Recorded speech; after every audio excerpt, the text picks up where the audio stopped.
Hello, everybody. Today we're going to be doing another election prediction. Not even an election prediction, an election, I guess, review. I guess it's kind of a prediction. This is if the video of George Floyd never happened. The video of him, obviously, uh, getting strangled. I guess I don't know what to tell you by a police officer in, I believe it was in Chicago. Not strangled, but I don't know what you want to call it. With a knee on the neck. If this never happened, which did prompt many protests and riots across the country in 2020, and many people to get to the streets and start protesting, I do think this had an impact on Biden's election, including the coronavirus. But we're going to get to it. We're going to see how much of an impact would this have had, in my mind, between Biden and Trump. Let's just start off with the safe Democrat states, and I will, go from there along with safe Republican states. I still see all of those states continuing to be safe as they were in back in 2020. I don't see that changing. I see more of the toss-up states changing. Not Iowa. But this is if the George Floyd thing never happened. The George Floyd incident, whatever you want to call it, never occurred. I do think Trump would be slightly at an advantage just because I don't think there would be that much motivation to come out and vote in 2020 and that much um, excitement, I guess, on behalf of the Democrats, which is why they got such significant turnout in 2020 if this never occurred. But anyway, let's get to likely Republican states. This would be Iowa and Ohio, along with Maine second. And I'm even going to include Texas in here. Even remember back in 2020, Trump won Texas by over 5 points. So if Trump would do better this election, continuing that likely margin, Trump technically won by a likely margin in Texas. I show my margins in the description below. I consider likely anywhere, I believe, from 15 to 5 points. So Trump would win Texas by a likely margin. I think he'd do better in Florida, not by a likely margin, though, and across the Rust Belt. But we will see if Trump actually would have won. Likely Republican states would be Colorado, New Mexico, New Hampshire for Biden, Maine at large.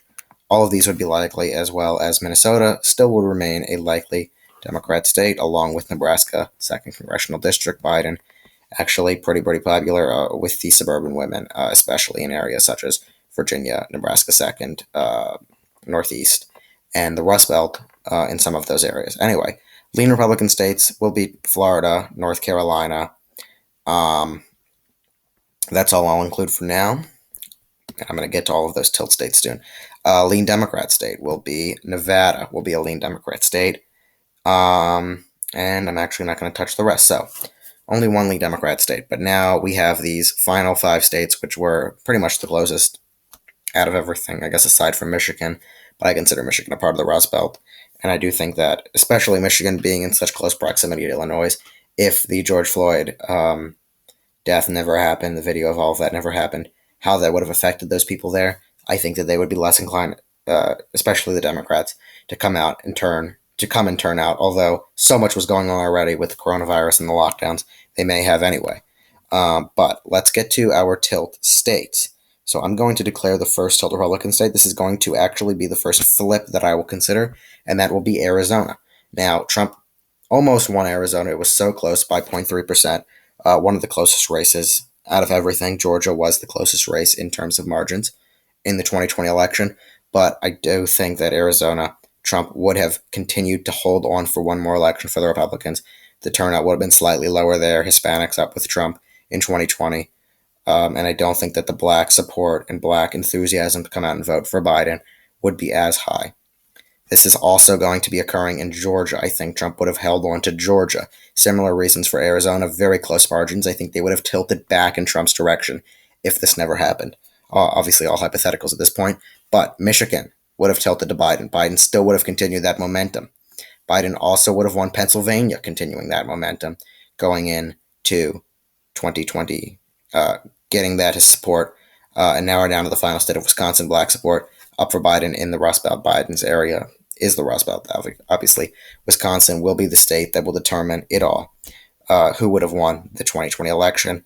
And honestly, you can, go back and forth on this, but I do think that Trump would have managed to hold on to that final one state in the Rust Belt, winning Wisconsin. This was the state that Biden did not won by the smallest margin in the Rust Belt, showing a clear shift to the Republicans. Although Biden won it by 0.5%, it was very, very close, and could have gone either way. I do think that it would not have been as significant a turnout in Wisconsin, and Trump would have held on by a tilt margin if, obviously, the George Floyd incident never happened. And I do think that black turnout would have been lower there. Trump would have won, getting those Rust Belt votes in even greater margins, continuing the tilt trend. Possibly it moving up to leans in 2024 for Republican. Trump would have barely held on to the presidency. I do think that this shows how defining um, what happened to George Floyd in having such a tremendous effect on the 2020 election, um, and showing that if it didn't happen, not only would the election have been even closer, even though it was already pretty close, but Trump actually probably, not probably, but maybe would have won it even by such a small margin as this, 272 to 266. So I think you guys should, I guess, reflect. I obviously love to reflect back on previous elections and how I viewed it at the time and now how I view it, and figure out where people's beliefs were and where the country, you know, thought process was. And I really think that it was with that. I think that was one of the major reasons, along with the coronavirus. And including Ruth Bader Ginsburg, you can do a whole treasure trove of things because so much happened in 2020 that you can do and talk about as to whether or not how much of an impact that had on the election. I think this had a significant impact. Probably maybe even higher levels than the coronavirus, significantly higher than the death of RBG.